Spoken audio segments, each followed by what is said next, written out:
লোকসভা নির্বাচনে নির্ঘণ্ট প্রকাশ হয়েছে, চলছে নির্বাচনী বিধি। আর তার মধ্যে দক্ষিণ 24 পরগনা জেলার পাথর প্রতিমা ব্লক সহ বিভিন্ন ব্লকের চুক্তিভিত্তিক কর্মীদের নির্বাচনে যাওয়ার জন্য চিঠি পাঠানো হচ্ছে। জানা যাচ্ছে তাদের ট্রেনিং এর কাজ শেষ হয়েছে। চুক্তিভিত্তিক কর্মীরা তারা এরকমই বলছেন, তারা সমস্যায় পড়ছেন। দক্ষিণ 24 পরগনা জেলার পাথর প্রতিমা ব্লকের 15টি গ্রাম পঞ্চায়েতের চুক্তিভিত্তিক কর্মীরা এদিন বিডিওর কাছে তাদের দাবি দেওয়া নিয়ে স্মারকলিপি জমা দিলেন।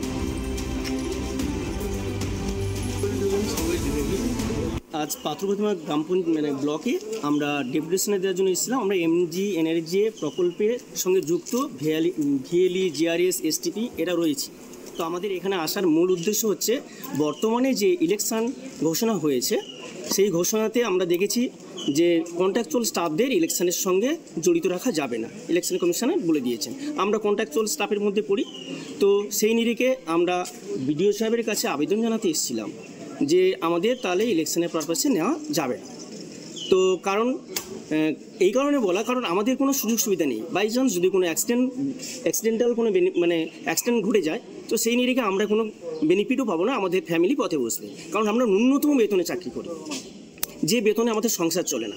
কিন্তু যে কাজের প্রেশার থাকে সে কাজ আমরা সকাল থেকে সন্ধ্যে পর্যন্ত কমপ্লিট করেও বাড়িতে গিয়ে এক্সট্রা টিউশন পড়াতেও পারি না। ইভেন কি বাচ্চা ছেলেমেয়েদের, নিজের ছেলেমেয়েদেরও আমরা পড়াতেই পারি না। তো সে নিরিখে এসে এমন একটা সিচুয়েশানে এসে পড়েছি যে আমরা কী করে এটা কভার করবো এই ইলেকশন ব্যাপারটা। তো সাহেবকে বললাম, সাহেব বললেন আমাদের সব কথা মন দিয়ে শুনলেন। তো উনি বললেন যে ইলেকশন পারপাসে যা রেমুনারেশন জোটে সেটা সবারই একইভাবে পাবে, কোনো অসুবিধা নেই।